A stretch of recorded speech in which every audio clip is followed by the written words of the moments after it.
I hope যে everything is okay. Hello everyone, সবাইকে স্বাগত জানাচ্ছি আজকের সেশনে। আজকে আমরা লম্বা, বড়, কমপ্লেক্স সেন্টেন্স গুলো ট্রান্সলেট করা শিখবো বাংলা থেকে ইংরেজিতে।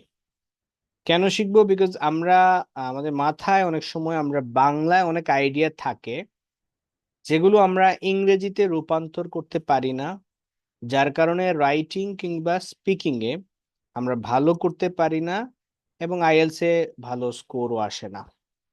সো আমরা এখানে যেহেতু বাংলা থেকে ইংরেজি সেন্টেন্স, বাংলা সেন্টেন্সকে ইংরেজি করব, সেই জন্য আমরা একটা স্ট্রাকচার ফলো করব।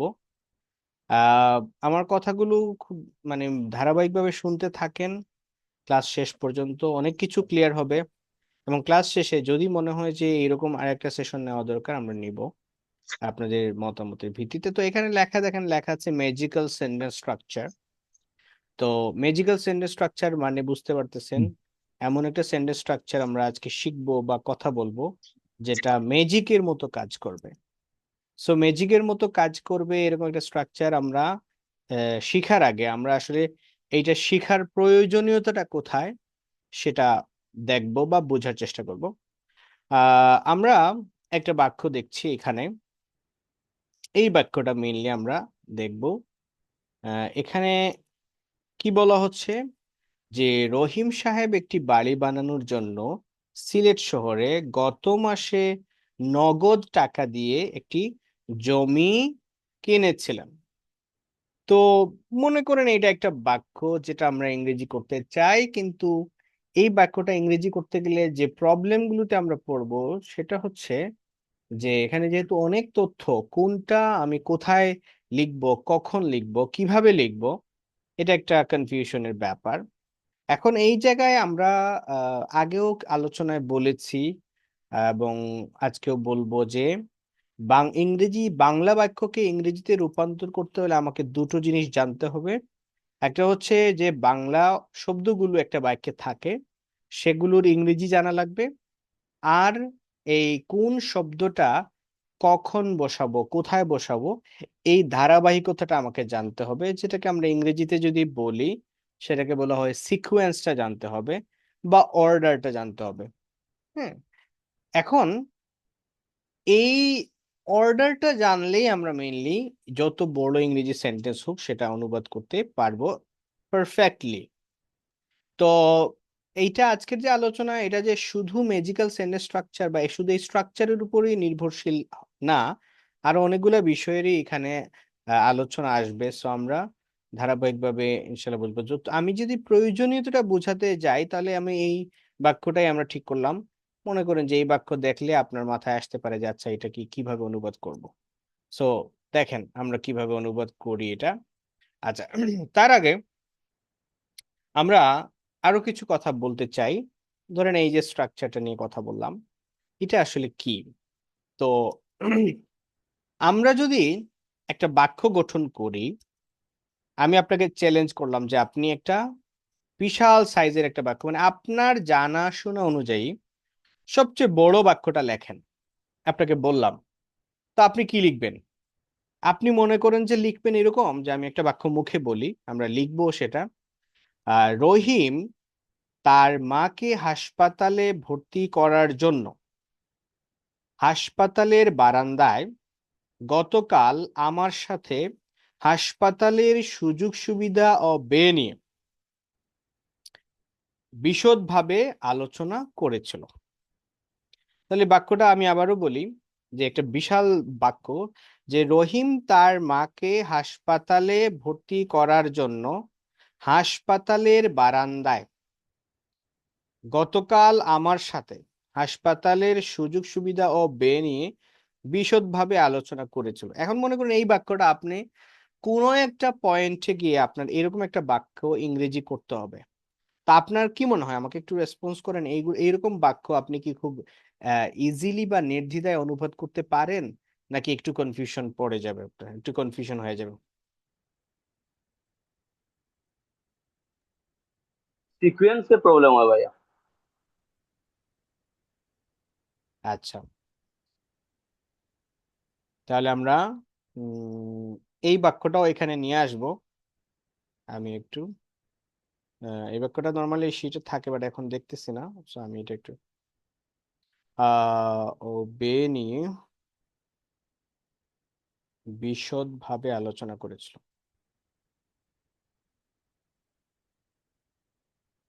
সিকোয়েন্সটা ঠিক করে ফেললে আমাদের অনুবাদ করতে আর সমস্যা হবে না।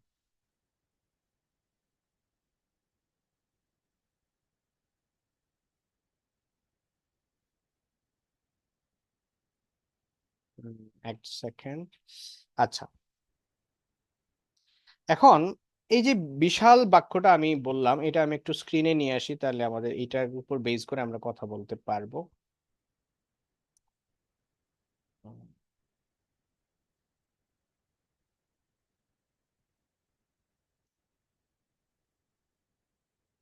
ধরেন আমি এই জায়গায় বাক্যটা রাখি একটু।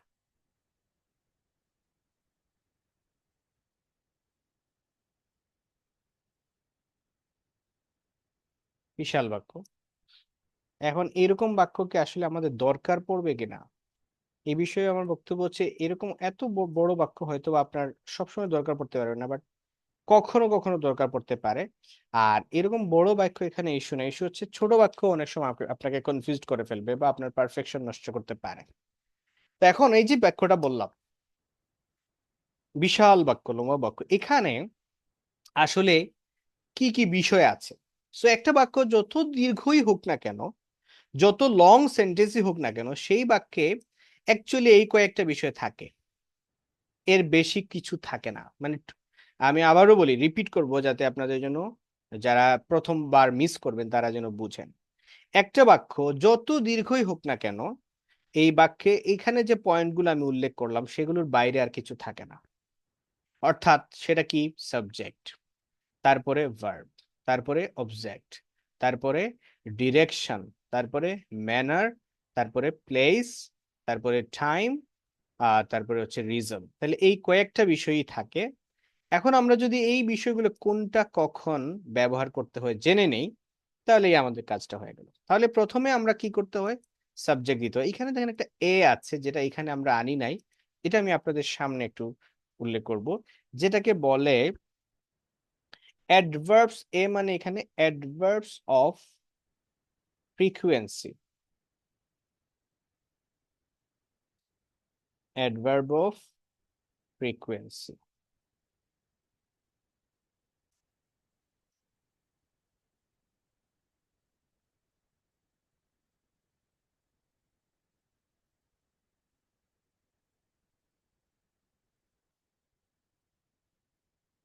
ওকে, আমি এটা একটু ইয়ে করে দিই। এখন আমি একটু ধারাবাহিকভাবে একটা একটা করে বলে যাব যে কোনটা আসলে কি অ্যাডভার্ব অফ ফ্রিকোয়েন্সি, জিনিসটাও আসলে কি সেটাও আমরা আলোচনা করব। আহ, আচ্ছা, কিছুটা মিলে গেল, সমস্যা নাই। এখন তাহলে টোটাল যে একটা দীর্ঘ বাক্য আপনি লিখবেন, তাহলে প্রথমে আপনার কি জানতে হবে? সাবজেক্ট আসলে কি। এখন যদি আপনার কাছে মনে হয় যে সাবজেক্ট আমি চিনি খুব ভালো করে, আমি বলবো যে ইউ হ্যাভ টু রিথিঙ্ক, যে হয়তোবা সাবজেক্টের এই জায়গায় আমাদের কিছু ভাবার সুযোগ আছে। কিভাবে আমি বলছি পরে। সাবজেক্ট আসলে কি? কে বা কারা, একটা বাক্যে যে অ্যাকশনটা হয়, কাজটা হয়, সেই কাজটা যে বা যারা, কে বা কারা যে করে, সে হচ্ছে সাবজেক্ট। এরপরে অ্যাডভার্ব অফ ফ্রিকোয়েন্সিটা বসাতে হয়। অ্যাডভার্ব অফ ফ্রিকোয়েন্সি কি সেটাও আমরা একটু পরে আসতেছি আবার। এরপরে আসবে ভার্ব। আর ভার্বটা দেওয়ার সময় আমাদেরকে খেয়াল রাখতে হবে টেন্স। বা ভার্বটা আমরা কিভাবে বসাবো? টেন্স অনুসারে। তো টেন্স অনুসারের ইংরেজি কি? অ্যাকর্ডিং টু মানে অনুসারে। তো আমরা আরেকটা এখানে জানলাম যে এজ পার মানে হচ্ছে অনুসারে। তাহলে এজ পার টেন্স, আমরা ভার্বটা বসাবো কি অনুযায়ী? এজ পার টেন্স। এরপরে আসে অবজেক্ট। অবজেক্ট আসলে কি? এখানে দেখেন আমি ওইগুলো প্রশ্ন ব্র্যাকেটের মধ্যে রেখেছি।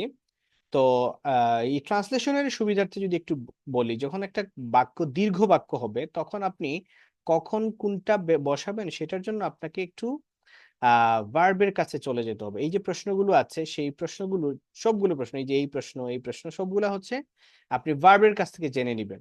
একটা উদাহরণ দেই, মনে করেন এই যে বাক্যটা অনেক দীর্ঘ বাক্য।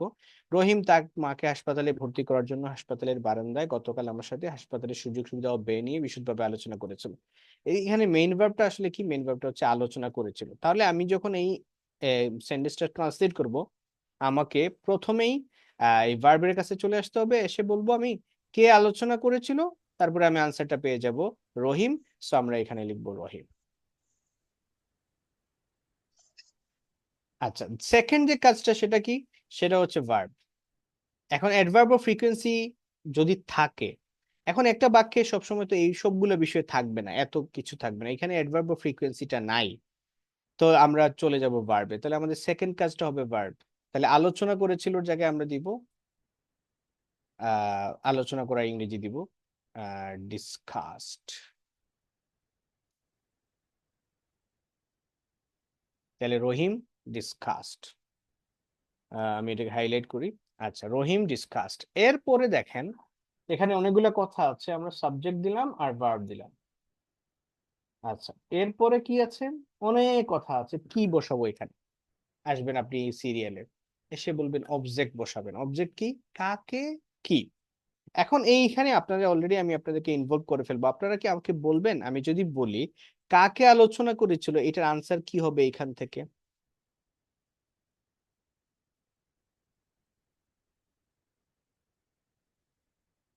কাকে আলোচনা করেছিল? এটার কিন্তু পিছনে কোনো যুক্তি নেই। এটার পিছনে তুই সারাদিন হাসপাতালের সুযোগ সুবিধা। হাসপাতালের সুযোগ সুবিধা, এটা কি কাকে প্রশ্নের উত্তর আছে? কাকে মাকে হবে, মাকে। মাকে। ওকে, যাক, আমার ভালো লাগতেছে আপনার রেসপন্স করে। আমার আমার আরো ক্লু বের হবে কথা বলার। তার মাকে আলোচনা করেছিল, একটু চিন্তা করে দেখেন তো। আমার সাথে তাহলে আলোচনা আন্তর করে হয়েছিল মাকে হাসপাতালে ভর্তি করা। আচ্ছা, তাহলে আরেকটা ক্লু দেই আপনাকে। অবজেক্ট আসলে অনেক সময় আমরা চিনি না, অবজেক্ট আসলে কি। আমি একটু দুইটা বাক্য লিখি, তিনটা বাক্য লিখবো। I like flowers. অবজেক্ট, আমার একটু আমার সাথে থাকেন। অবজেক্ট চিনার জন্য আমরা একটু কথাবার্তা বলতে হবে। Object, I like flowers. আরেকটা বাক্য দেই, I ask him. I live in Sylhet. যার কনফিডেন্স আছে আপনারা আমাকে বলেন তো, একজন, যে কোনো একজন, আপনারা আমাকে বলেন তো এই যে তিনটা বাক্যে কোন কোন ওয়ার্ড গুলোকে আপনি অবজেক্ট মনে করেন? এখানে হিম অবজেক্ট, আর অবজেক্ট দেখতেছি না। হিম অবজেক্ট, ফ্লাওয়ার্স, আর হচ্ছে ফ্লাওয়ার্স। ফ্লাওয়ার্স, আর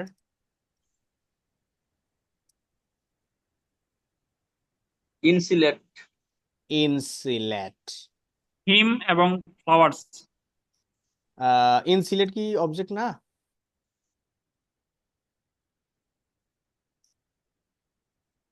স্যার ফ্লাওয়ার্স, হিম আর হচ্ছে সিলেট। সিলেট।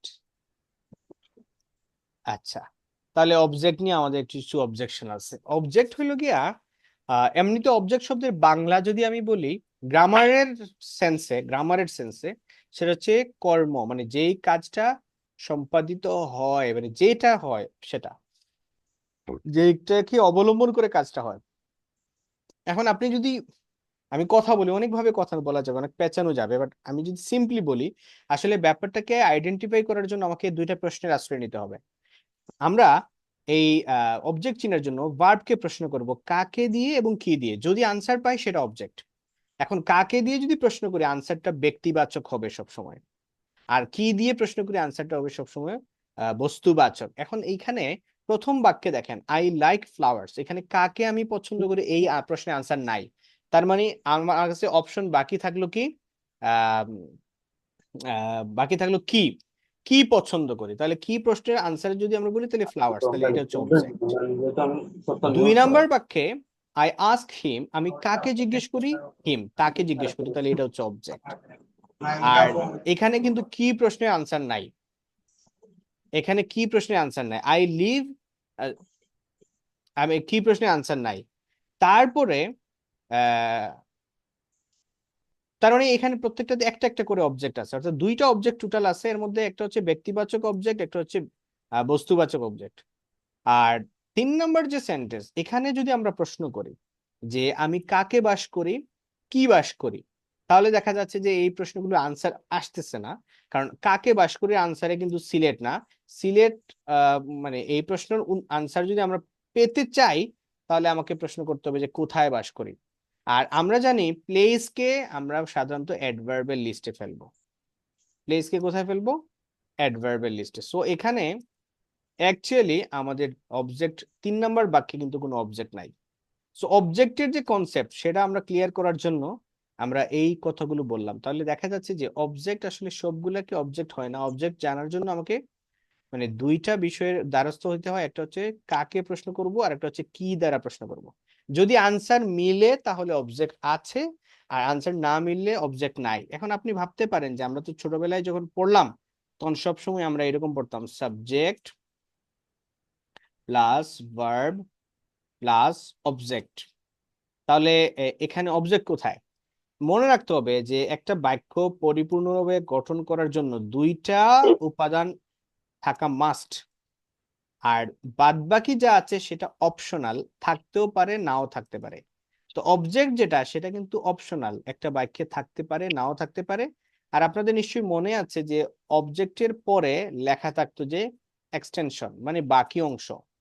তো অ্যাকচুয়ালি আমাদের বোঝার সুবিধার্থে আমি এখানে এটা সরাই দিচ্ছি, আমি বলবো সাবজেক্ট প্লাস ভার্ব আর ভার্বের পরে এক্সটেনশন। তো এইরকম ভাবে বললে আমাদের জন্য বিষয়টা সুবিধা হবে, কারণ সাবজেক্ট ভার্বের বাকি অংশ সবকিছু এক্সটেনশন, এবং এই এক্সটেনশন গুলো আসলে কি কি? এই এক্সটেনশনের মধ্যে একটা থাকতে পারে অবজেক্ট, একটা থাকতে পারে ডিরেকশন, একটা থাকতে পারে ম্যানার, একটা থাকতে পারে প্লেস, একটা থাকতে পারে টাইম, একটা থাকতে পারে রিজন। সো এখন আমরা আমাদের এই আলোচনায় ফিরে আসি বড় ভাগে। তাহলে এখানে কোনো অবজেক্ট মানে কাকে প্রশ্নের উত্তরে কিন্তু পাই নাই। এখন আপনি বলতে পারেন তাহলে স্যার কাকে, বা ভাই কাকে, আপনি মাকে, খুব সুন্দর তো মিলে যাচ্ছে। আসলে আসলে কি মাকে আলোচনা করেছিল?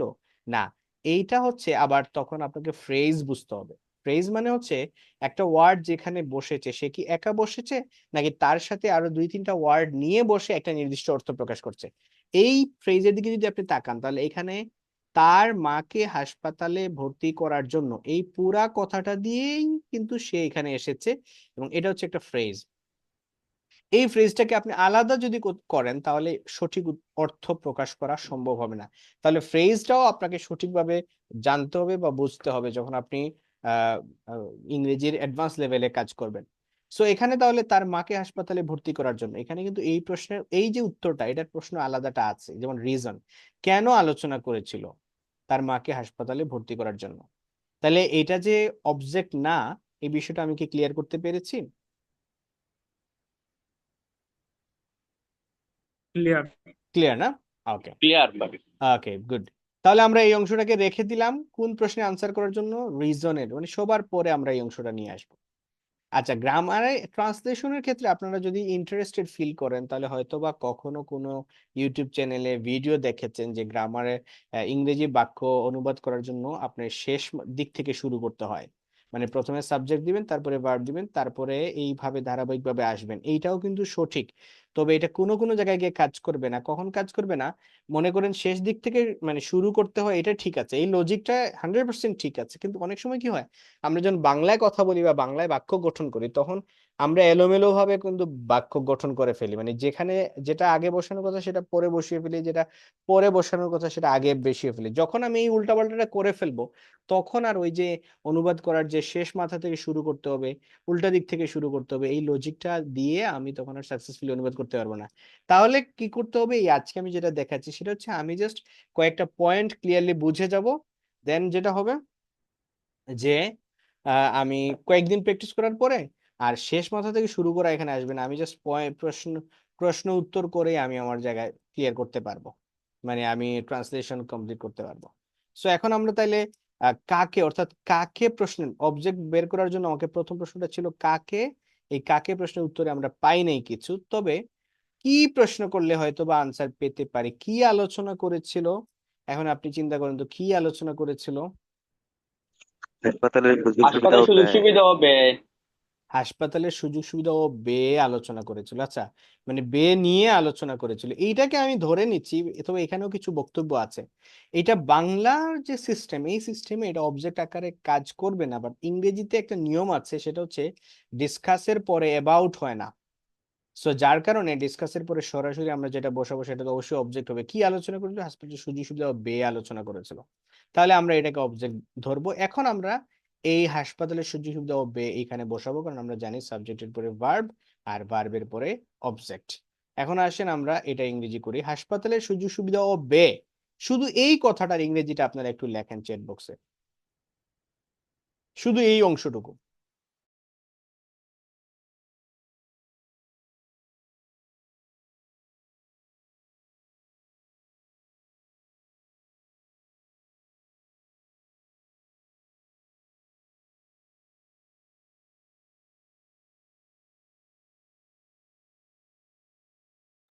এখানে অপশন আছে, ডিরেক্ট আমাকে পাঠাতে পারেন, আবার এভরিওয়ান দিয়েও পাঠাতে পারেন। ইটস ওকে, আপনি এখানে এটা নিয়ে মানে ওয়ারিড হয়েন না। আমাকে শুধু এই অংশটুকু অনুবাদ করে পাঠান, হাসপাতালের সুযোগ সুবিধা ও ব্যয়। ভাইয়া এখানে তো লেখা যাচ্ছে না। চ্যাট বক্সে যান, চ্যাট বক্সে গেলে লিখতে পারবেন। এটাতে লেখা যাচ্ছে না ভাইয়া, ওপেনই হয় না। তাই কেন? মানে না লেখার তো কথা না, বাকি একজন তো লিখেছে। দেখেন একটু ট্রাই করে, এখানে একটা অপশন আছে চ্যাট অপশন, এই কোনো রেস্ট্রিকশন আছে কিনা? রেস্ট্রিকশন তো থাকার কথা না। Let me check.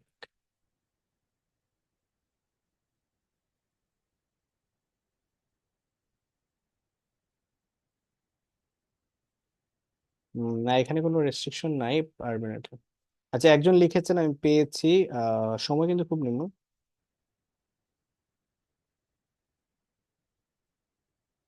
আচ্ছা, এটা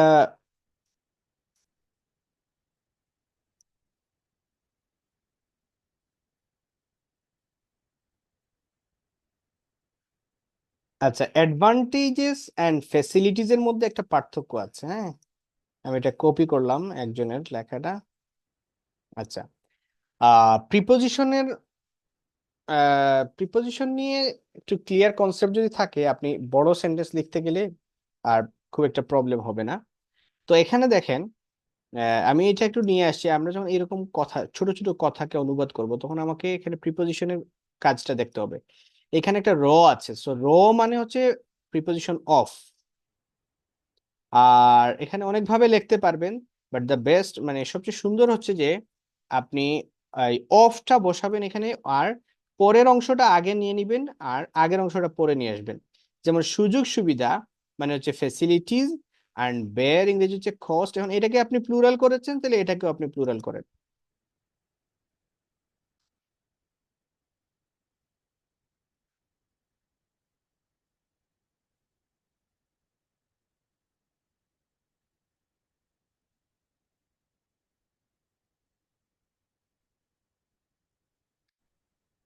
তাহলে আহ, কি বললাম আপনাদেরকে, যে ফেসিলিটিস, মানে আবারও একটু খেয়াল করেন, আমি কিন্তু ইন ডিটেল একেবারে ডিপে যাব। যারা অনেক ভালো ইংরেজি জানেন তাদেরও অনেক লাভ হবে। তো হাসপাতালের সুযোগ সুবিধা ও ব্যয়, এই অংশটুকু যখন আমরা ট্রান্সলেট করবো, কারণ আমরা একটা প্রশ্নের আনসার খুঁজে পেয়েছি সেটা, তো আমাকে ও এর ইংরেজি তো আমরা জানি এন্ড, সো এন্ড দিলাম। আর সুযোগ সুবিধা ও ব্যয় এই অংশটা এক পাশে রাখবো, আর র এর হাসপাতাল এক পাশে রাখবো, কারণ র আছে। আর প্রিপোজিশনের র যেখানে থাকবে সেখানে তার আগের অংশ পরে, পরের অংশ আগে, মানে এই অংশটা সামনে নিয়ে যাবো আর এই অংশটা পিছনে নিয়ে আসবো। The facilities and cost of hospital. এখন এই কনজাংশনের একটা রীতি আছে, আপনারা এন্ড কে কনজাংশন হিসেবেই জানেন। সো কনজাংশনের একটা রীতি আছে, সেটা হলো কনজাংশনের দুই পাশে এক সমগোত্রীয় বিষয় বসাতে হয়। অর্থাৎ আগে যদি নাউন বসান, পরে নাউন, আগে যদি অ্যাডভার্ব বসান, পরে অ্যাডভার্ব। তো এখানে যেহেতু আমরা প্রথমে প্লুরাল করলাম, তাহলে পরেটাও আমরা প্লুরাল করে ফেলবো। তো এখন the facilities and costs of hospital, এইটা এই পর্যন্ত ঠিক আছে। তাহলে Rahim discuss the facilities and costs of hospital. Then আমরা চলে যাব আমাদের স্ট্রাকচারে। আমরা যে স্ট্রাকচার ম্যাজিক্যাল সেন্টেন্স স্ট্রাকচার, আমরা অবজেক্ট বসিয়েছি। এখন আমরা যাব হচ্ছে ডিরেকশন, কোথা হতে কোন দিকে। এখানে পুরো কথাটা পড়লে আমরা কোথাও পাবো না এটা যে কোথা হতে কোন দিকে নাই, কোথা হতে আলোচনা করেছিল, কোন দিকে আলোচনা করেছিল, অর্থাৎ অনেক কিছুই মিসিং থাকবে। কিভাবে আলোচনা করেছিল, কার সাথে আলোচনা করেছিল, এখানে কিন্তু আছে। এটা কিভাবে আলোচনা করেছিল বলেন তো? বিশদভাবে। এখন মনে ডিটেলস। এখন মনে করেন যে এখানে বিশদভাবে তো আছে কথাটা। আমি যদি বলি এইভাবে, আহ আমি একটু বাংলাটা ওকে করি।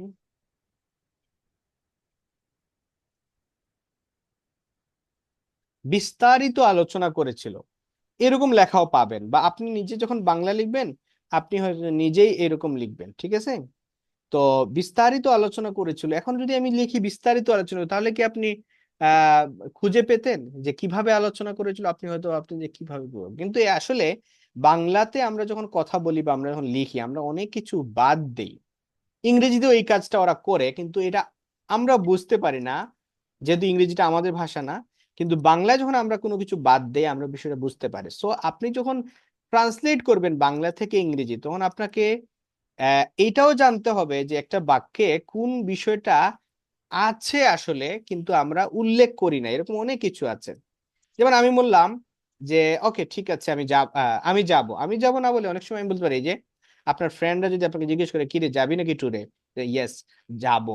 যাব বললাম, আসলে কিন্তু যাব না, কথাটা ছিল আমি যাব।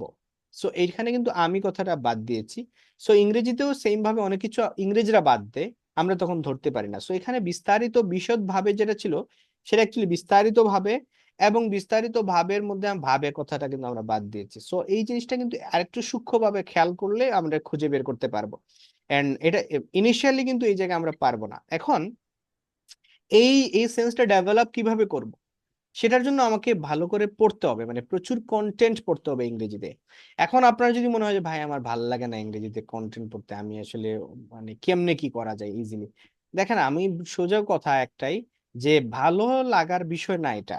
স্কিল ডেভেলপমেন্ট জিনিসটা নট অলওয়েজ ফান, মানে এটা খুব কম সময় আপনার ইন্টারেস্টিং লাগবে, আর বাদবাকি টাইমে এটা হচ্ছে আপনার কাছে বোরিংই মনে হবে। তো বোরিং কাজ হইলেও আপনাকে পারপাসটা যদি স্পষ্ট থাকে যে আমি কেন শিখবো, তাহলে আপনি শিখতে পারবেন বা আপনি ওই শ্রমটা দিবেন। হ্যাঁ, আমি যেমন আজকে অলরেডি 10:30 বেজে গেছে, অফিসে আছি, কাজ শেষ করে 11:30টায় আমাদের আবাসিক ব্যবস্থা আছে, স্টুডেন্টরা 1-2 জন আসবে, খাতা চেক করাবে, আমি চেক করাবো। সো আমি 12টা পর্যন্ত খাতা চেক করব। এখন কেন করব, কেন করতে পারবো, কারণ আমি এটা করার আমার এটাই আমার টার্গেট, যে আমি এটা করব। এটা খুবই ইন্টারেস্টিং না হইলেও আমাকে করতে হবে, কারণ এর মাধ্যমে আমি কিছু রেজাল্ট নিয়ে আসতেছি। So be very careful about your purpose, be very understanding, যে আপনি আসলে আপনার যে 24 আওয়ার্স টাইম আছে as a person, as a matured person, এই 24 আওয়ার্সকে আপনি কোন কাজে ব্যয় করবেন। এর মধ্যে আপনি কি আসলে মানে বেশি সময়ই বিশ্রাম নেন, নাকি আপনি কাজের পরে বিশ্রাম নেন। সো এইভাবে নিজেকে প্ল্যান করেন, তাহলে পারবেন ইনশাল্লাহ। এখন আমরা বিস্তারিত ভাবে ইংরেজি, নিশ্চয়ই আপনারা জানেন বিস্তারিত ভাবে ইংরেজি আহ বলতে অসুবিধা হওয়ার কথা না। বিস্তারিত ইংরেজি হচ্ছে ডিটেলস, আর বিস্তারিত ভাবে যখন বলবো আমরা, তখন আমরা ইন ডিটেলস। একটা কমন সিনারি আছে যে অ্যাডভার্ব যখন হয়, কিভাবে প্রশ্নের উত্তরে কিন্তু অ্যাডভার্ব পাওয়া যায়। সো অ্যাডভার্বের সাথে এলওয়াই হয়, কিন্তু কখনো কখনো এলওয়াই হবে না, কখনো কখনো কিন্তু প্রিপোজিশন দিয়েও আমরা অ্যাডভার্ব বানাতে পারি। তো ইন ডিটেলস জিনিসটা একসাথে হয়ে অ্যাডভার্ব হয়ে গেছে। সো এগুলো হচ্ছে জব কিংবা ইউনিভার্সিটি এডমিশন, বাংলাদেশ ইউনিভার্সিটি এডমিশনে ইংরেজিতে এই জিনিসগুলো প্রশ্ন আসে। ইউনিভার্সিটি এডমিশনে এত কঠিন প্রশ্ন আসে না, বাট জবের পরীক্ষাগুলোতে এরকম প্রশ্ন আসে, যেমন ইন ডিটেলস আসলে কোন পার্ট অফ স্পিচ হিসেবে এখানে কাজ করেছে, এখানে অ্যাকচুয়ালি অ্যাডভার্ব হিসেবে কাজ করেছে। এরপরে আমাদের হাতে আমরা কিভাবে পর্যন্ত চলে আসলাম, কার সাথে চলে আসলাম। কার সাথে আমরা খুব সিম্পলি দিব উইথ মাহবুব, না আমার সাথে, সরি, উইথ মাহবুব নামটা কেন আসলো, উইথ উইথ মি। এখন আমি আপনাদেরকে, আপনারা যারা জানেন আপনারা কনফিডেন্টলি বলবেন, যারা জানেন না মানে ফ্রাঙ্কলি বলবেন যে আমি জানি না বা আমি বুঝি না। আপনারা আমাকে বলেন তো, আমার ইংরেজি কিন্তু মাই, এখন আমার সাথে উইথ মি হইলো কেন, উইথ মাই হইলো না কেন? যিনি জানেন তিনি একটু কনফিডেন্টলি বলেন। এটা অবজেক্টিভ ফর্ম। এটা অবজেক্টিভ ফর্ম। মাই পসেসিভ ফর্ম আর মি অবজেক্টিভ ফর্ম। আচ্ছা ঠিক আছে, এখন যদি আমি বলি আমার বন্ধুর সাথে, তাহলে কি হবে? উইথ মি ফ্রেন্ড নাকি মাই ফ্রেন্ড? My friend. তাহলে একবার মি হচ্ছে একবার মাই হচ্ছে, কেন? আচ্ছা,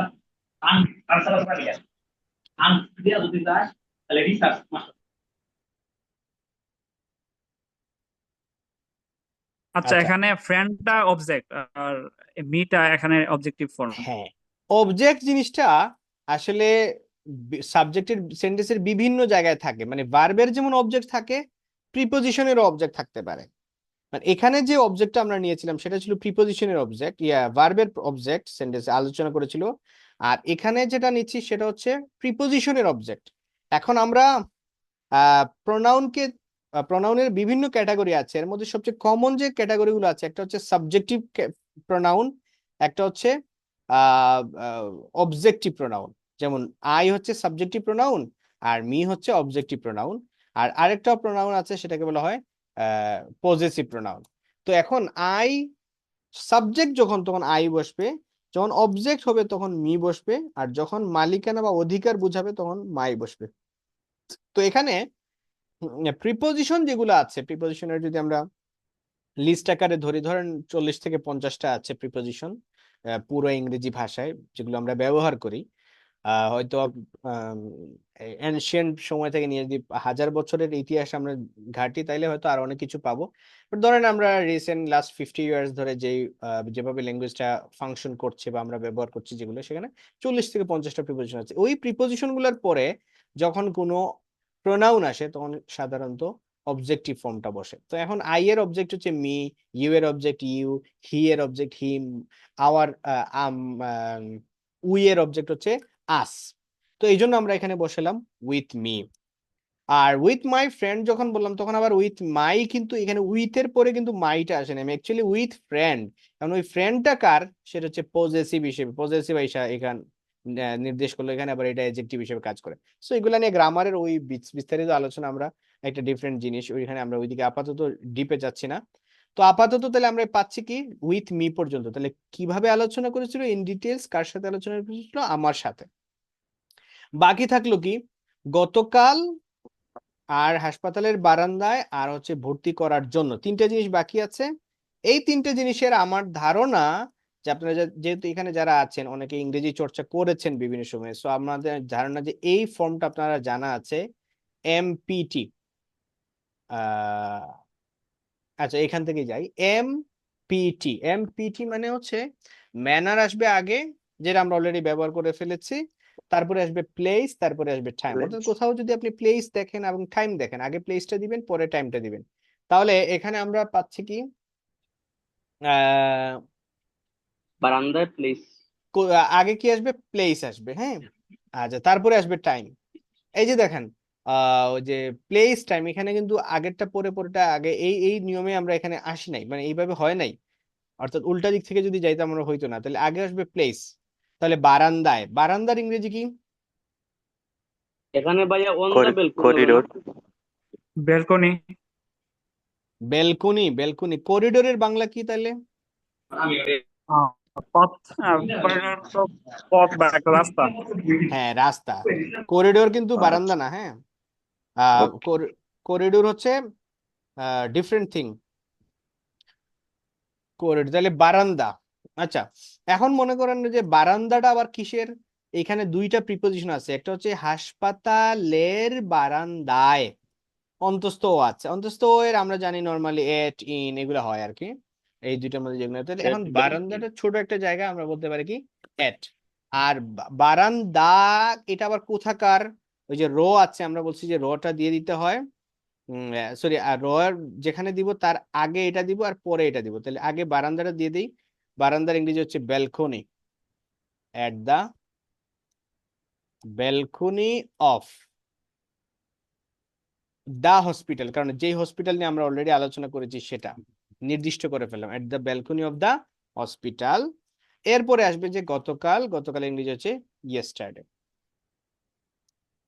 অ্যান্ড লাস্টলি যেটা আসবে সেটা হচ্ছে তার মাকে হাসপাতালে ভর্তি করার জন্য। এখন এই জায়গায়ও আমরা যে অংশটা আছে এটা একটা ফ্রেজ, প্রিপোজিশনাল ফ্রেজ। এখানে লাস্টে থেকে আমরা শুরু করব জন্য। জন্যর ইংরেজি কি? ফর। এখন ফরের সাথে সরাসরি জড়িত কোনটা? ভর্তি করা, তাহলে ফর অ্যাডমিটিং। এখন এইখানে এসে আবার দেখেন দুইটা জিনিস আছে, একটা হচ্ছে হাসপাতালে আর একটা হচ্ছে তার মাকে। সো আমরা আগে সরাসরি অবজেক্টটাতে চলে যাব। কাকে? তার মাকে। For admitting his mother. কোথায় ভর্তি করাবে? In the hospital. ইনটু। অ্যাডমিটের পরে কি হয়? Into hospital, the hospital.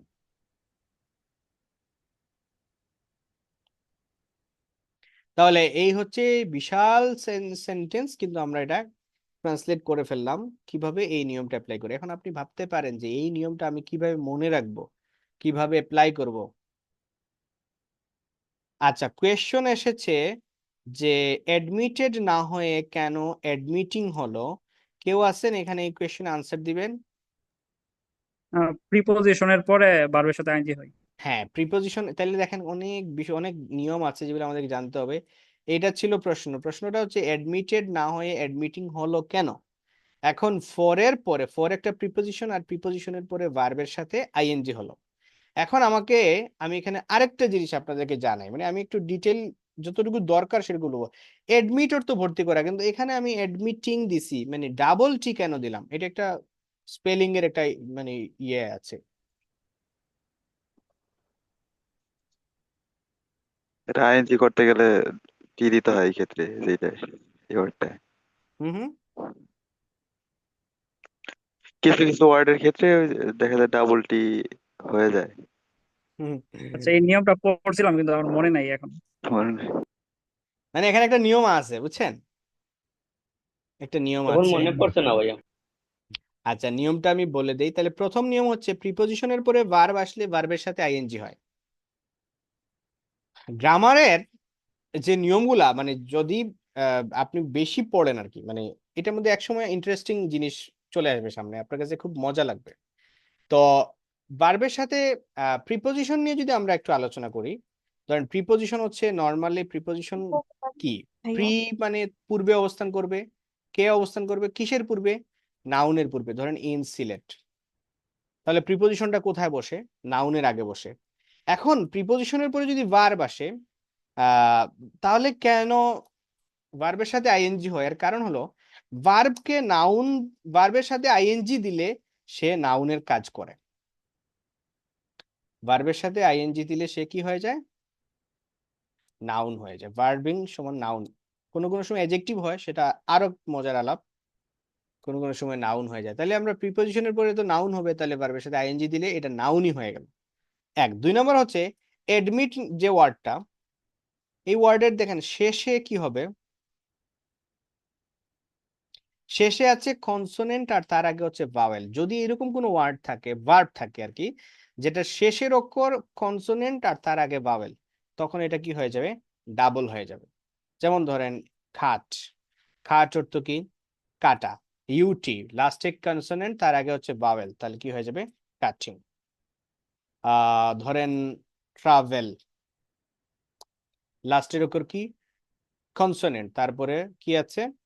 তার আগে কি আছে? ভাওয়েল আছে, তাহলে কি হয়ে যাবে? ট্রাভেলিং। একটা দুইটা আমি এখন মনে পড়তেছে না, একটু এক্সেপশন আছে। বাট নর্মাল নিয়ম হলো কোনো ভার্বের লাস্টের অক্ষর যদি কনসোনেন্ট হয় আর তার আগের অক্ষর যদি ভাওয়েল হয়, তখন তার সাথে আইএনজি এড করতে গেলে ডাবল করে ফেলতে হবে। এরকম আরো কিছু নিয়ম আছে, যেহেতু প্রসঙ্গ আসলো সেটা একটু বলে দেই। যেমন ধরেন খাম। খাম লাস্টে কি আছে? ই আছে, তার আগে কনসোনেন্ট আছে, এরকম হইলে আইএনজি দেওয়ার সময় ইটা উঠে যাবে। তো এগুলো কিন্তু আবার গ্রামারের রুল আকারে পড়ার বিষয় না। এগুলো এগুলো হচ্ছে আপনি যখন রিডিং মানে আর্টিকেল পড়বেন বিভিন্ন ইংরেজি, তখন খুব কেয়ারফুলি যদি পড়েন, তাহলে এই বিষয়গুলো অটোমেটিক্যালি আপনি মাথায়। ইয়েস, ভাওয়েলের পরে কনসোনেন্ট এবং সেটা শব্দের শেষে হইতে হবে। ভাওয়েলের পরে, তাহলে আমি এইটা কিন্তু একটু আহ,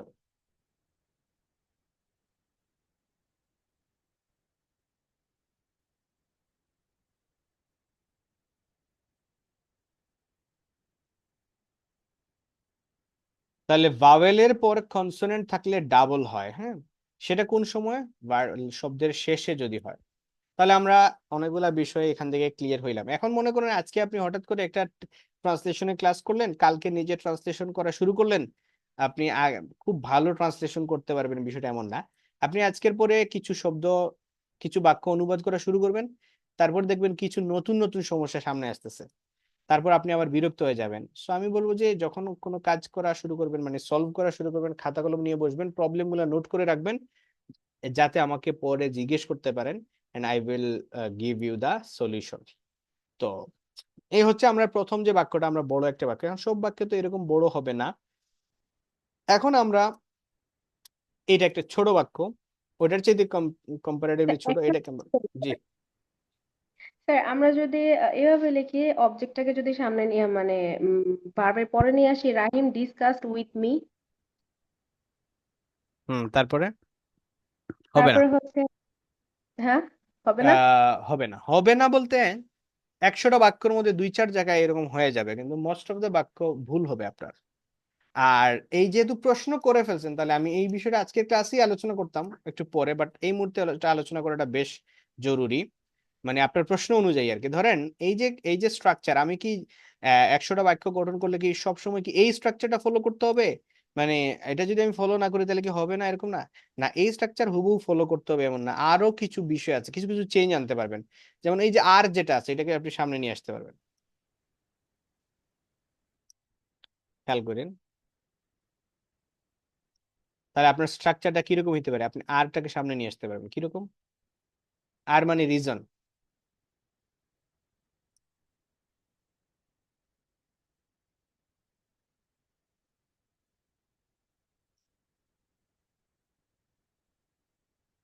আপনি এভাবে লিখতে পারবেন। তখন যেটা করতে হবে, সাবজেক্টের আগে একটা কমা দিবেন। শুরু করার কথা কি ছিল আপনার, কি দিয়ে? সাবজেক্ট দিয়ে। আপনি করেন নাই, আপনি কি করছেন? রিজন দিয়ে দিলেন, for admitting his mother into the hospital. তখন আবার এই যে হিজটা হবে না আর কি, যদি ট্রান্সলেশন করলে ঠিক আছে, বাট আপনি বলতে পারেন for admitting Rahim's mother, he discussed the facilities and costs of hospital in details with me at the medical of the hospital yesterday. এখন এই যে বললাম, এটা কি ঠিক আছে? আর কিছু চেঞ্জ করা যাবে? আচ্ছা, আসেন আচ্ছা টাইমটাকে। ভাইয়া, জি। আহ, এখানে যে আছে ইয়েস্টারডে, আমরা তো জানি অ্যাডভার্ব বাক্যের যে কোনো জায়গায় বসতে পারে। এখন হ্যাঁ, এই ক্ষেত্রে কি এখানে কি সঠিক হবে আগে পিছিয়ে বসাইলে? এই যে দেখেন আপনার প্রশ্নের আনসার চলে আসছে, টি রে আমি সামনে নিয়ে আসছি, অর্থাৎ অ্যাডভার্বকে আপনি কোথায় বসাবেন? সামনে নিয়ে আসতে পারবেন। তখন আপনি কি করবেন? আপনার সেন্টেন্সের মানে, আচ্ছা আমি এটাকে এখানে আনি। আহ, যদি আপনি সামনে নিয়ে আসতে চান আর কি, সাবজেক্টের আগে 1-2টা বিষয় নিয়ে আসবেন, সব নিয়ে আসলে আপনার আবার সেন্টেন্সটা অসুন্দর হয়ে যাবে, দেখতে ভালো লাগবে না। টাইমটা আপনি দিয়ে দিলেন, টাইম যদি সামনে দেন, তাহলে রিজনটা আপনি পিছনে দিয়ে দিলেন, তাহলে আপনি ইয়েস্টারডে সামনে বসাতে পারবেন। ঠিক আছে? আচ্ছা, এরপরে আর কি কি চেঞ্জ করা যেতে পারে? আচ্ছা, আরেকটা আছে এখানে আপনার এই যে হ- বাক্যটার মধ্যে একটু জানতো। বাক্যে আছে। হুম, বলেন।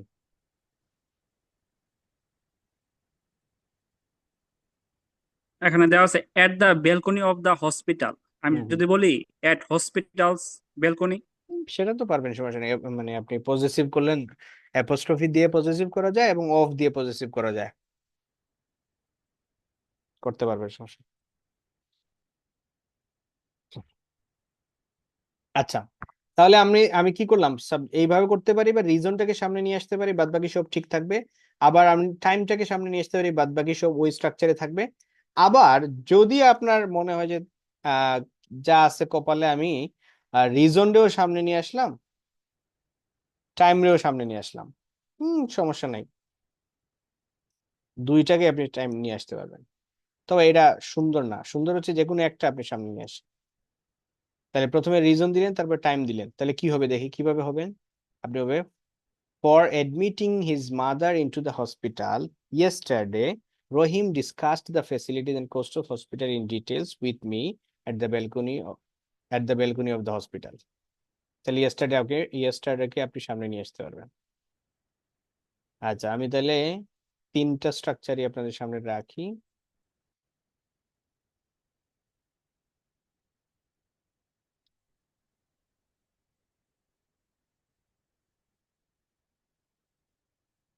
তখন কি করতে হবে, দুইটা কমা দিতে হবে, বাট এটা স্ট্যান্ডার্ড না, পারবেন, বুঝছেন। For admitting his mother into the hospital yesterday Rahim discussed. আচ্ছা, আর প্রথমে যেটা করলাম সেটা তো করলাম।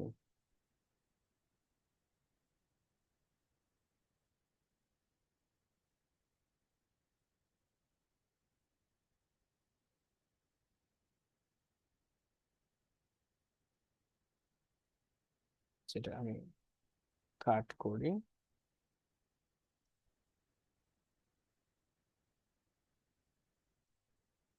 তো এখানে তখন আবার কি হবে, স্মল লেটার হবে আর কমা গুলো থাকবে না, ফুল স্টপ দিয়ে দিব। তাহলে এই তিনটা স্টাইল আছে, আপনি বড় বড় সেন্টেন্স অনুবাদ করবেন। এখন আসেন আপনার যে প্রশ্নটা ছিল, আপনি বলছিলেন যে সাবজেক্টের পরে অবজেক্ট না দিয়ে অন্য কিছু দেওয়া যাবে কিনা। কিছু তিনটা জায়গায় আপনাকে ফিক্সড রাখতে হবে, সাবজেক্ট, ভার্ব, অবজেক্ট। আপনার কোনো বাক্যে যদি এই তিনটা জিনিস থাকে, প্রথমে অবশ্যই সাবজেক্ট দিবেন, তারপরে ভার্ব দিবেন, তারপরে অবজেক্ট দিবেন। এই তিনটা জায়গায় কোনো কম্প্রোমাইজ করা যাবে না। আপনাকে কি করতে হবে, আপনাকে অবশ্যই সাবজেক্ট ভার্বের পরে থাকলে অবজেক্ট দিতে হবে। যেমন একটা এক্সাম্পল দেই, I send him, sent him, আমি কাকে পাঠিয়েছিলাম, তাকে, সাম মানি, এ বুক,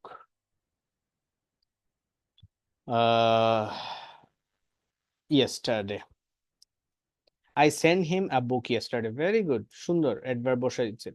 আপনি চাইলে কি করতে পারবেন, এটাকে আচ্ছা আমি এটা কপি আরেকটু নিয়ে যাই।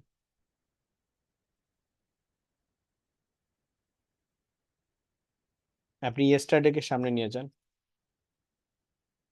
এটা করেন, সমস্যা I send him a book yesterday, I send him a book. কিন্তু এটা করা যাবে না যে I sent yesterday him a book, I send yesterday him a বুক।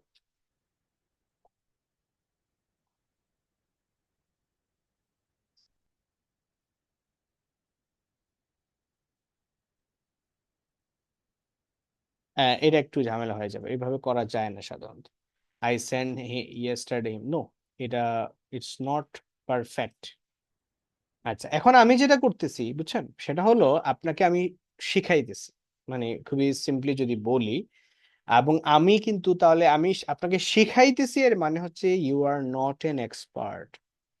তাহলে আপনাকে আমার ইনস্ট্রাকশনস গুলো ফলো করতে হবে। বাট আপনি যদি এরকম হয় যে আমার ইনস্ট্রাকশন ফলো করলেন, আপনি অনেক পড়াশোনা করলেন, অনেক কিছু করলেন, এবং একটা সময় গিয়ে আপনি ল্যাঙ্গুয়েজটাকে একেবারে লাইক নেটিভদের মতো বোঝা শুরু করলেন, বাংলায় যেমন আপনি কথা বলতে গেলে কোনো হেজিটেশন ফিল করেন না, কিংবা লিখতে গেলে কিছুই কোনো কনফিউশন ফিল করেন না, ইংরেজিটা ওরকম ন্যাচারাল হয়ে যাবে, তখন দেখবেন আপনি তো গ্রামার তো খেয়াল করা লাগবে না, এবং আপনি যা বলবেন সেটাই সঠিক হবে। তো এটা ওই লেভেলে যাওয়ার আগে কিন্তু আপনাকে এই ঝামেলাগুলো করে তারপর ওই লেভেলে যাইতে হবে। মানে গ্রামারকে ফলো করেই আপনি ইংরেজিটাতে খুব ভালো হবেন, দক্ষ হবেন, এন্ড তারপরে গিয়ে বলবেন যে গ্রামার আমার লাগে না, বুঝছেন।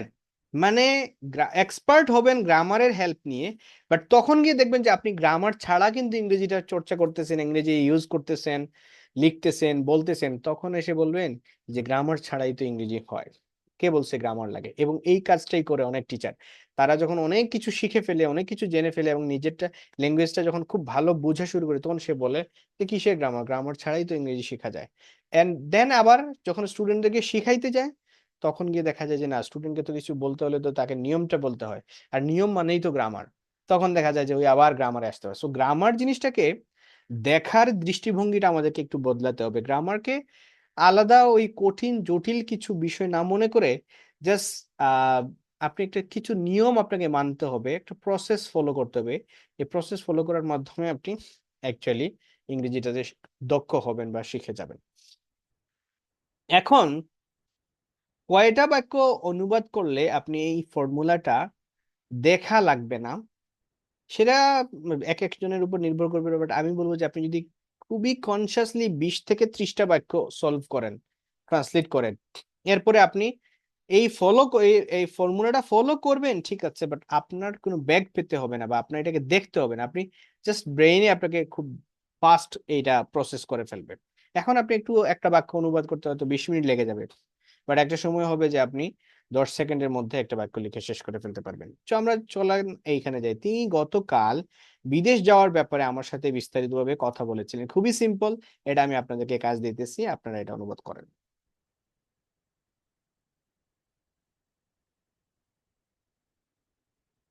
এখন হুম।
কি আমরা আরো 30 সেকেন্ড দেখবো আপনারা যে কটা আনসার দেন, অনেকগুলো আনসার দিয়েছেন।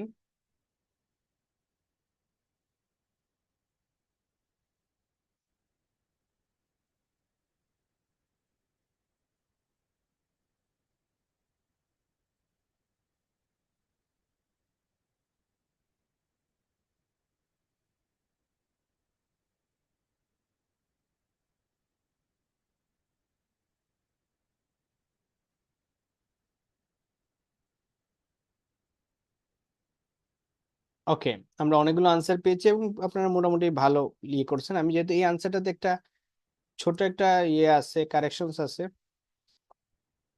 তাই আমি নিয়ে আসলাম এটা। হি টকড, মি হবে না, টকের পরে হয় টু দিবেন অথবা উইথ দিবেন। He talk to me yesterday in details about going out. এই বাক্যে আপনি বিভিন্ন ভাবে এটা অনুবাদ করে, এই আনসারটাও ঠিক আছে, But আমরা যদি স্ট্রাকচারের দিকে যাই তাহলে এরকম ছিল, হি টকড, কি আলোচনা করেছিল? About going abroad.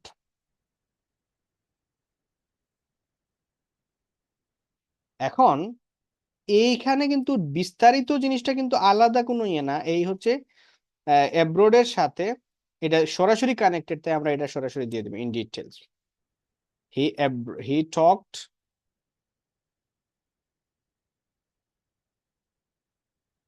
about going abroad in details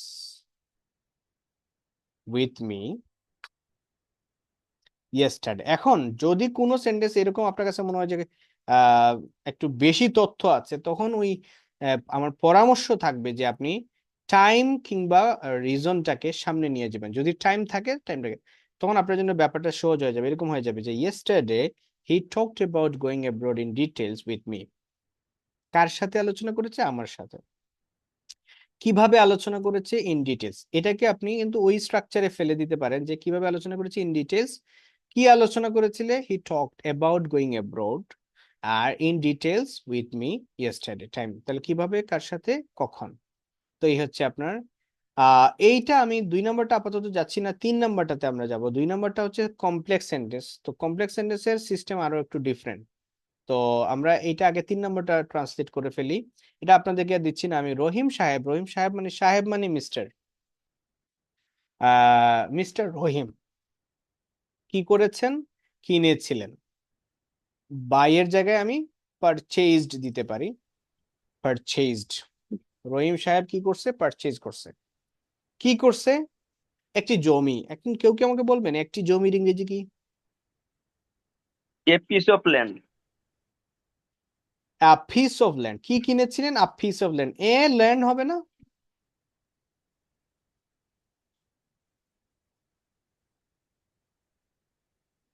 mister Rahim purchased a piece piece of of ল্যান্ডই হবে। হ্যাঁ, mister Rahim purchased a piece of land. এখন পরে কি ছিল? Subject plus verb plus object দিয়ে দিলাম। অবজেক্টের পরে ম্যানার। কিভাবে কিনেছিলেন দেখি, বলেন তো কিভাবে কিনেছিলেন? নগদ টাকা দিয়ে। তাহলে নগদ টাকা দিয়ে। এখন কি হবে বলেন তো? নগদ টাকা দিয়ে হলে কি হবে? উইথ ক্যাশ মানি, উইথ বা বাই ক্যাশ মানি। তো নগদ টাকা দিয়ে, তাহলে কিভাবে কিনেছিলেন? নগদ টাকা দিয়ে। এটাও আমরা পেয়ে গেলাম। এরপরে কার সাথে কিনেছিলেন এখানে আছে? না থাকলে আমরা ইগনোর, স্কিপ করব। কার সাথে কিনেছিলেন? নাই। নাই, তাহলে স্কিপ করব। কিভাবে কিনেছিলেন? কার সাথে কিনেছিলেন? তারপরে এর আগে, আচ্ছা সরি, এখানে একটা জিনিস মিস হয়ে গেছে, আমি খেয়াল করিনি। এই যে ডিটা মিস হয়ে গেছে। কোথা হতে, কোন দিকে, কোথা হতে কিনেছিলেন? প্লেস অফ ভাইয়া ইন সিলেট। রহিম সাহেব একটি পরিবারের জন্য সিলেট শহরে গত মাসে নগদ একটি। কোথা হতে কিনেছিলেন, কোন দিকে কিনেছিলেন, এটাও নাই। আছে? আছে তো কোথায়? ইয়েতে সিলেটে। সিলেট ইন সিলেট শহর ভাইয়া রে, আছে। সিলেট শহর রে। কোথায়? দেখেন এখানে এই জন্যই আমি এই জায়গাটা ইয়ে করলাম। একটা হচ্ছে প্লেস, কোথায় কিনেছিলেন, আর একটা হচ্ছে কোথা হতে কিনেছিলেন। দুইটার মধ্যে পার্থক্য আছে। কোথা হতে কিনেছিলেন?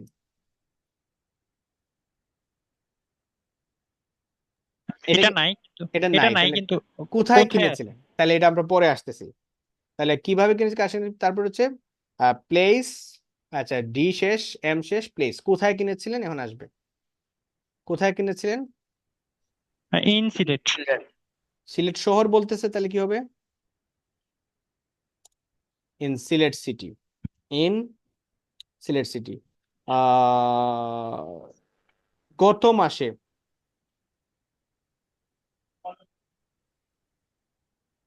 In the first month. In the past month বলা যায়, ইন দ্য লাস্ট মান্থ বলা প্রিভিয়াস যায়, মান্থ। ইন দ্য শুধু লাস্ট প্রিভিয়াস, মান্থ হবে না ভাইয়া, ইন দ্য সমস্যা হবে প্রিভিয়াস ওদিকে। মান্থ হবে, ইন দ্য লাস্ট মান্থ হবে, ইন দ্য আচ্ছা ভাইয়া এখানে ইন তো দুইবার হয়েছে, আমি ইনের জায়গায় যদি অ্যাড দেই। ভাইয়া সিলেট সিটির পরে শুধু লাস্ট মান্থ দিলে হবে না? হবে। আচ্ছা, এট দেওয়া যাবে না, তবে ইন দাটা উঠায় ফেলতে পারবেন, কারণ টাইমের আগে লাস্ট মান্থ, লাস্ট উইক, এখানে কি নেক্সট মান্থ, এগুলো ইন না দিলেও হয়, কিছু এক্সপ্রেশনের জায়গায় ইন না দিলেও হয়, লাস্ট মান্থ। তাহলে mister Rahim purchased a piece of land with cash money in Sylhet city last month. কেন, কবে কিনেছিলেন তো পেলাম, কেন কিনেছেন, একটি বাড়ি বানানোর জন্য। তাহলে একটি বাড়ি বানানোর জন্য ইংরেজি কি হবে? To for build a making house. for building a house. For building এ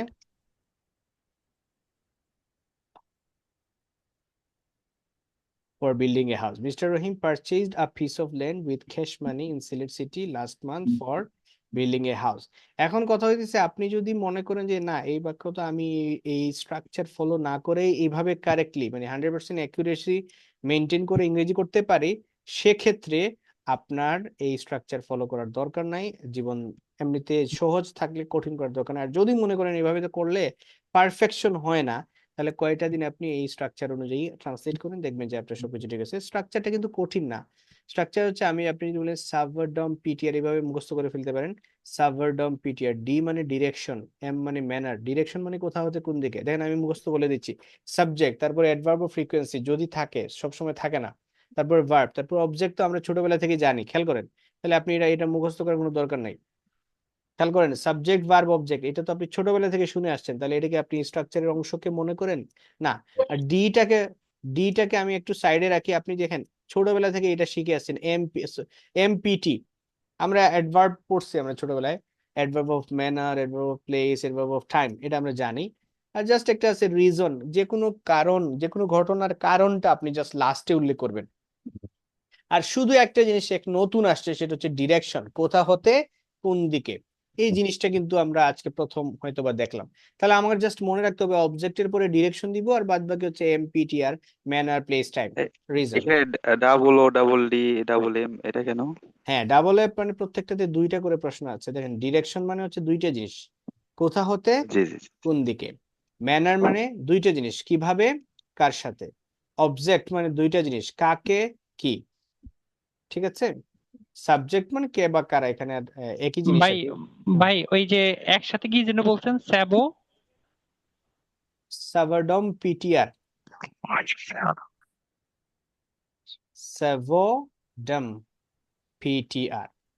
এখন আমি বলবো যে আপনারা মুখস্থটা এটাকে আলাদা করে ফেলেন, সাবজেক্ট ভার্ব অবজেক্ট এটা তো আপনি জানেন, এটাকে আর এখানে আনার দরকার নাই। আপনি ডিএম পিটিআর এটা মনে রাখেন, ঠিক আছে। ডিডিএমএম পিটিআর এটা না করা দরকার। ডিএম পিটিআর, ডি মানে ডিরেকশন, এম মানে ম্যানার, প্লেস, টাইম, রিজন। এখন আপনি যদি, আপনার নিশ্চয়ই টেবিল আছে পড়ার, আপনি টেবিলে একটা কাগজে লিখে বা এটাকে একটু প্রিন্ট করে, হ্যাঁ, এটা আপনি টেবিলের উপরে যেখানে আপনার চোখ পড়ে বেশিরভাগ, সেখানে একটু লিখে রাখেন একটা সপ্তাহ, মাস। এখন এটা এক বছরের জন্য লেখা যাবে না, এটা অনেকে কি করে লিখে রেখে দেয়, সে কিন্তু ওইদিকে জীবনেও তাকায় না। নো, আপনি লিখবেন এই অর্থে যে আপনি এটা সামনে রাখলেন, বারবার খুঁজে খাতায় বের করবেন কোথায় যেন রুলটা লিখেছিলেন, এটা না করে আপনি জাস্ট টেবিলের উপরে একটু স্কচ টেপ দিয়ে বা একটু গাম দিয়ে লিখে, মানে ওয়ালে বা কোথাও জুড়ে দেন। তারপর ওটার দিকে তাকায় 10-12টা বাক্য বানান, নিজে থেকে বাক্য গঠন করেন, কঠিন বাক্য। তারপর এখন এখানে একটা জিনিস আমি আহ আলোচনা আমি খুব দীর্ঘ করার চেষ্টা করব না, আরো 20 মিনিটের মধ্যে আমরা শেষ করব। তো তাই জন্য আমি কিছু জিনিস হয়তো পরের ক্লাসে রেখে দিব।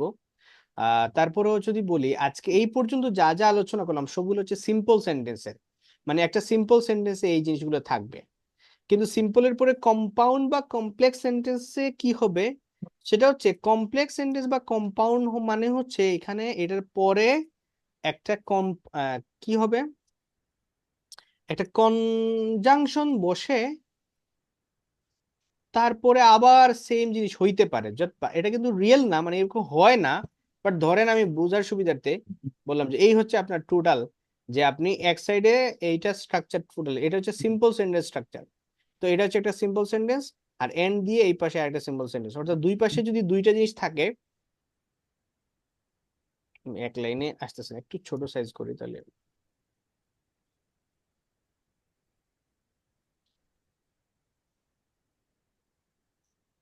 হুম। আমি কনজাংশন দিলাম।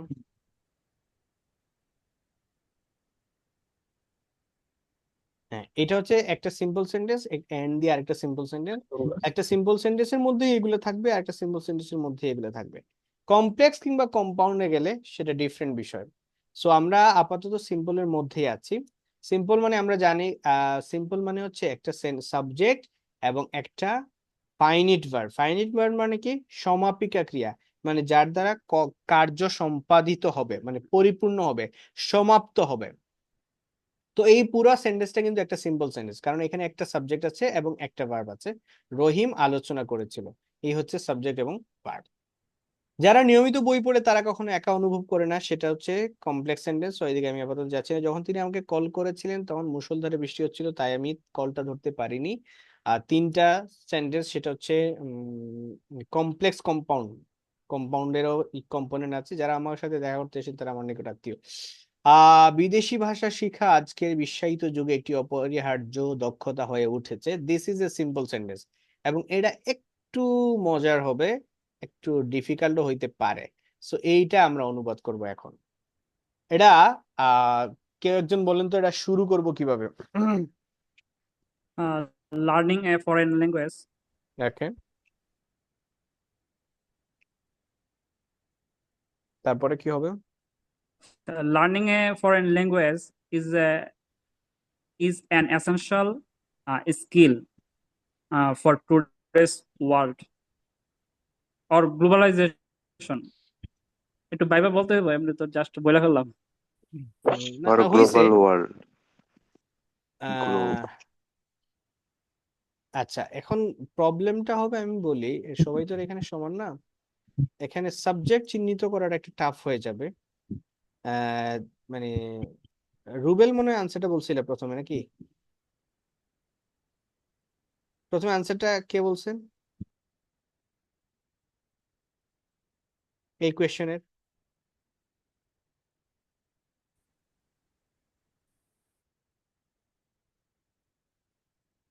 এইখানে সাবজেক্টটা চিহ্নিত কিভাবে করা যাবে, কারণ এখানে সাবজেক্ট হচ্ছে অনেক সময় কি হয়,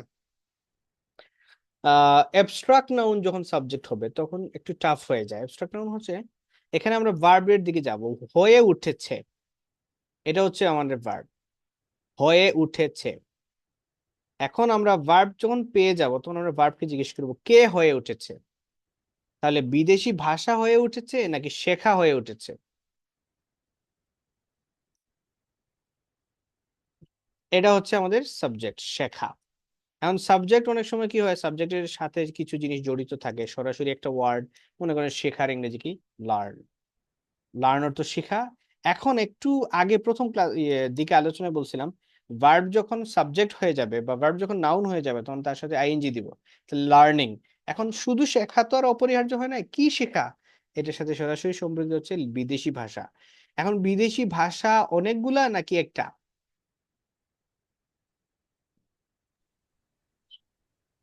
এখানে অনেকগুলো বলেছে না ভাই?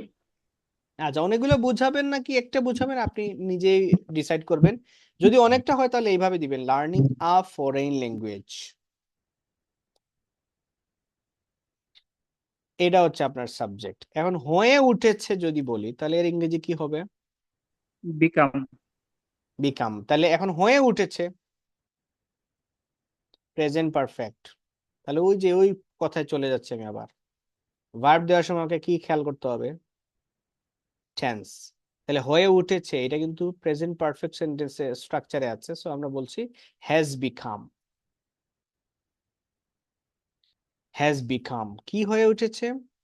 একটি অপরিহার্য দক্ষতা। হ্যাজ বিকাম আ অপরিহার্য। অপরিহার্যের ইংরেজি কি? আপনার ভোকাবুলারি লাগবে। যদি না পারেন, বুঝতে হবে আপনার ভোকাবুলারি লেভেল স্ট্রং না। আপনাকে প্রচুর কন্টেন্ট পড়তে হবে ভোকাবুলারি লেভেল ভালো করার জন্য। লার্নিং আ এনাফ। ফরেন, হ্যাঁ,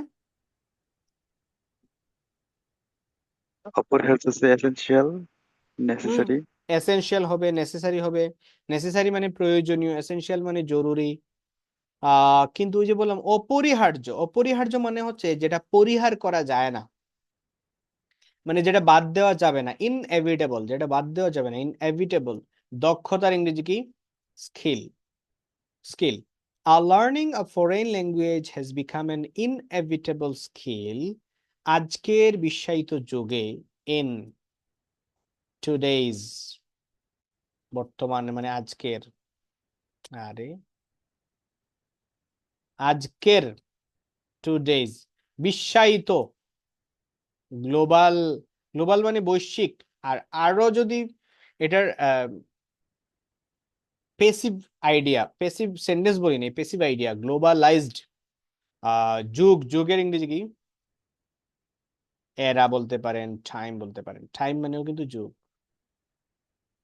Learning a foreign language has become an inevitable skill in today's globalized era. But এই যে সেন্টেন্সটা অনুবাদ করলাম এখানে কিন্তু আমার এই স্ট্রাকচারের খুব বেশি প্রয়োজনীয়তা নাই বাট এরপরেও আমার কাছে এই জিনিসটা ইজি লাগে নাই কারণ আমি এরকম সেন্টেন্স অনুবাদ করে অভ্যস্ত না এবং এখানে কিছু ওয়ার্ড আমার কাছে একটু মিসিং লাগতেছিল আমি মনে হচ্ছিল যে এটা মনে হয় পারবো না এখন ওই যে গতদিন আমরা রাইটিং চেক করলাম না জেনারেশন হবে না জেনারেশন মানে যোগ বোঝায় না জেনারেশন মানে যোগের যে লোকগুলা সেগুলাকে বলা হয় হ্যাঁ আর জেনারেশন মানে হচ্ছে এরা মানে হচ্ছে টাইমটাকে বোঝায় আমি কি বুঝাইতে পারলাম জেনারেশন মানে এখনকার জেনারেশন মানে এখন 2025 সাল না 2025 সালে যে লোকগুলা আছে তাদেরকে বলতেছি আমি জেনারেশন আগেকার জেনারেশন মানে 1971 সালটা না 1971 সালে যারা ছিল তারা তারা আর যোগ মানে সময় বললে কি সেটা হচ্ছে এরা তো inevitable skill in today's glow এই কথাটার ইংরেজি এখন মনে করেন যে এইটা যদি এরকম এই যে বাক্য আমি দিলাম অনেকগুলো আমি হয়তো আজকে ক্লাসে সব শেষ করব না বাট আপনি যদি চেষ্টা করেন বেশি না আহ মাসখানেক যদি আপনি চেষ্টা করেন আচ্ছা এই বাক্যটা আমার মাথায় এসেছে আমি এটা ইংরেজি করবই আপনি স্ট্রাকচার অনুযায়ী ফেলেন ওয়ার্ড মিনিং বের করেন অনুবাদ করেন এরকম কয়েকদিন করেন দেখবেন যে আপনি রাইটিং টাস্ক 2 আর স্পিকিং এ বেশ বেশ ভালো হয়ে যাবেন সো আমি যখন আইএলটিএস টিচিং শুরু করব তখন আমি অনেক কনফিউজড ছিলাম মানে আমি আসলে কি সেই যোগ্যতা আছে আইএলটিএস এর গাইডলাইন দেওয়ার বাট আইএলটিএস পড়ানোর আসলে আলাদা কোনো যোগ্যতা লাগে না একটা স্কোর হইলেই হবে কারণ পরীক্ষার সিস্টেম দেখানো বাট ইংরেজি শেখানোর জন্য আমার বেশ দক্ষতা থাকা লাগবে তো যখন আমি এই স্ট্রাকচারটা পেলাম মানে এটা আমার একজন টিচার আমি একটা কোর্স করেছিলাম সেই কোর্সে দিয়েছিলাম সাব্বির সরকার নামে একজন উনার শিটে এটা ছিল উনি এটা আবার উনার হয়তো বা নিজের না আলাউদ্দিন বাবু না কি জানি একজন দেখলাম যে লেখা তবে এটা আমার কাছে মনে হয় না যে এটা কোনো রিসেন্ট কেউ ডেভেলপ করছে এটা বহু আগের থেকে এটা প্রচলিত হয়েছে হয়তো আমরা জানতে দেরি করছি বা আজকে আমি অনেক পড়ে জেনেছি সো এইটা পাওয়ার পরে আমার কনফিডেন্স অনেক বেড়ে গেল কারণ আমি জানি যে কোনো বাক্যকে সঠিক বেঠিক বলার মাপকাঠি আমি পেয়ে গেছি মানে এই স্ট্রাকচারের মধ্যে পড়লে সেটা সঠিক না পড়লে সেটা সব সময় সঠিক নাও হইতে পারে সো এটা গেল আমাদের এখন আমরা আরেকটা সেন্টেন্স যাব আমরা তবে সেটা ইয়ে করব আহ এখানে এই অংশটা তো খুবই ছোট্ট একটা জিনিস বা খুব সিম্পল এই জন্য এটাকে আমরা বলে ফেলবো শিশুদের মাধ্যমিক বিদ্যালয়ের পরিবর্তে প্রাথমিক বিদ্যালয় থেকেই বিদেশি ভাষা শেখা শুরু করা উচিত তো এইটা আপনি ইংরেজি করেন না এই কালার দিলে অত স্পষ্ট না আমরা অন্য কালার ট্রাই করি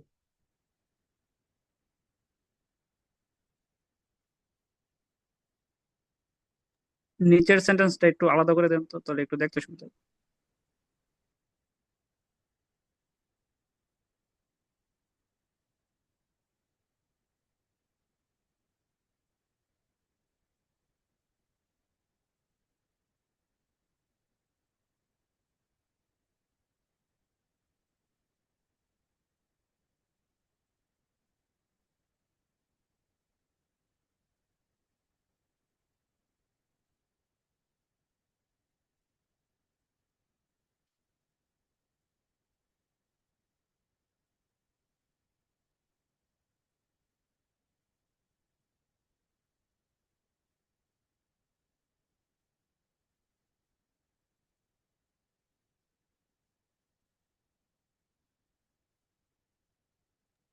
এটা কি বলবো?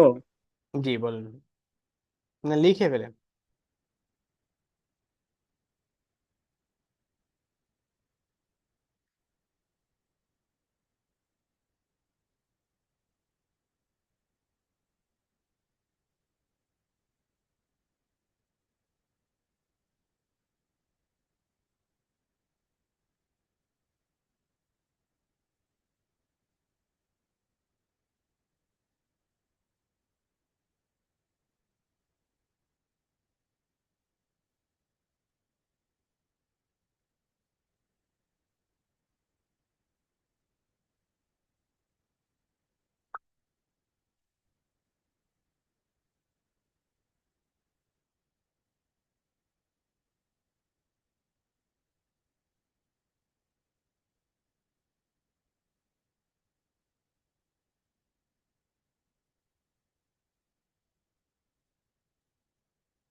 একজন লিখেছেন, বাকিরাও লিখেন। হ্যাঁ,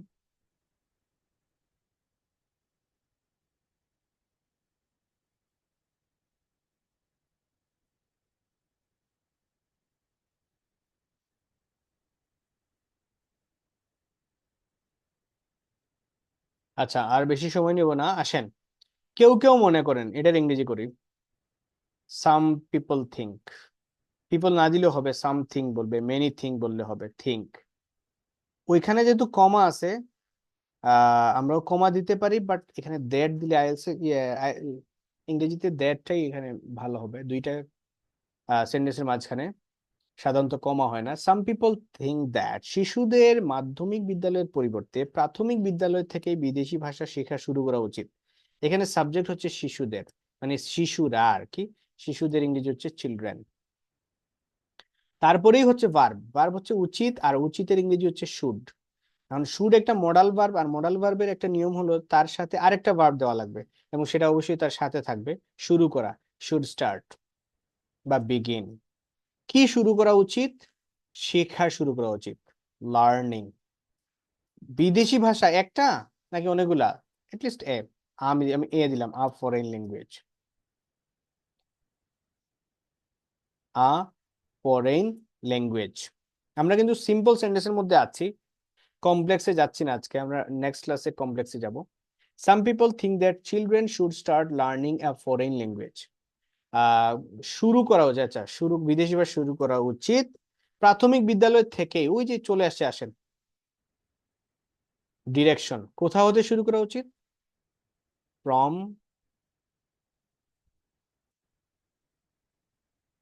প্রাইমারি স্কুল। কোথা হতে শুরু করে? ফ্রম মাধ্যমিক বিদ্যালয়ের পরিবর্তে, মাধ্যমিক বিদ্যালয়তে ইন পরিবর্তের ইংরেজিটা কি? ইনস্টিড অফ, রাদার দেন দিলেও হবে, ইনস্টিড অফ সেকেন্ডারি স্কুল।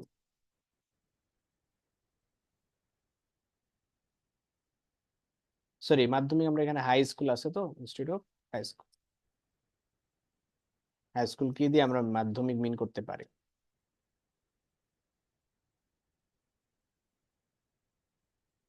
না, ইন প্লেস অফ হবে না। দ্যাট দিলে আবার আপনি কমা দেওয়া দরকার নেই। Children should start learning foreign language. আচ্ছা, এইখানে দুইটা জিনিস আমি উল্লেখ করে দিব, আমি দুইটা আনসার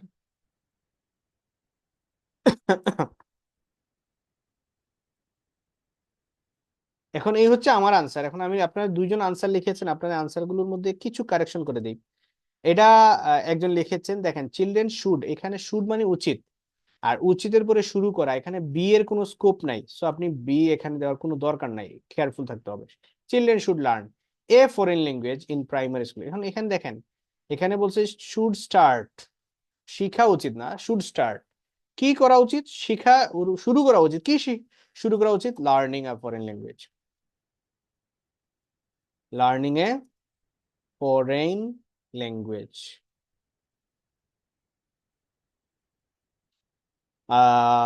ইন প্রাইমারি স্কুল না, এখানে স্পষ্ট দেওয়া আছে from primary school. Rather than, থেকে বলছে তাই না, থেকে, রাদার দেন হাই স্কুল অথবা ইনস্টিড অফ হাই স্কুল, এটা বলা যাবে। আচ্ছা, আরেকটা আনসার দিয়েছেন, আমি সেটা একটু এখানে উল্লেখ করি। সেটা হচ্ছে রিমন ব্যাপারে আপনি দিয়েছেন। একটু ভুল হইলে এটাকে ইয়ে করবেন না, এটা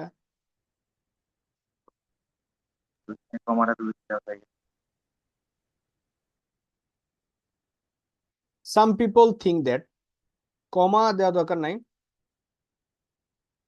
কমা দিলেও চলবে। Children should start learning foreign language, এখানে এই যে দেখেন ফরেন ল্যাঙ্গুয়েজ, এখন আসলে আপনি এখানে স্পষ্ট করতে হবে ইংরেজির ক্ষেত্রে কয়টা ভাষা শেখা উচিত।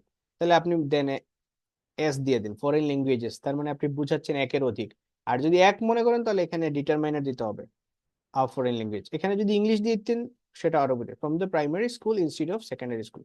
সুন্দর, সেকেন্ডারি দিতে পারি, প্রায় হাই স্কুল দিতে পারি, মানে বাংলাদেশের প্রেক্ষাপটে হাই স্কুল আর সেকেন্ডারি স্কুল সেটা একই জিনিস। তো এই হচ্ছে আমাদের আজকের টোটাল আলোচনা। সো এটা আপনারা যারা এখন পর্যন্ত ক্লাস করেছেন, আপনারা কি মনে হয় ইংরেজি শেখার ক্ষেত্রে এটা আপনাকে হেল্প করবে কিনা? এটা খুব ইন্টারেস্টিং আলোচনা হওয়ার কথা না, তারপরেও একটু আপনাদের রিভিউ শুনি। বা আরো একটা ক্লাস নেওয়া আপনারটা দরকার। একটু সুন্দর হয়েছে। জি ভাই। আপনার আচ্ছা একটা সেন্টেন্সে লিখছিলেন এ পিস অফ ল্যান্ড। জি হ্যাঁ, এটা আমার নিয়মটা মনে পড়তেছে না, যে piece of land A piece of cake, এটা কিভাবে হয় এটা? হ্যাঁ, এটা হচ্ছে নাউনকে আমরা যদি অনেকভাবে মানে নাউনকে আমরা বিভিন্নভাবে ক্লাসিফাই করি। হ্যাঁ, এর মধ্যে হচ্ছে একটা হচ্ছে নাম্বারের ভিত্তিতে countable noun, uncountable noun. So countable নাউনের ক্ষেত্রে তো আমরা 2, 3, 4 এগুলো বলি, কিন্তু যখন কোনো ওয়ার্ড আসে আনকাউন্টেবল, সেটাকে আমরা একটি দুইটি বাংলায় বলতে পারি, বাট ইংরেজিতে আমরা বলতে পারি না। ইংরেজিতে বলার ক্ষেত্রে বিভিন্ন বিষয় আছে। জমির ক্ষেত্রে পিস বলবো, কেকের ক্ষেত্রে পিস বলবো, জুতার ক্ষেত্রে ফেয়ার বলবো। এই হচ্ছে বিষয় আসে আর কি। ক্লিয়ার।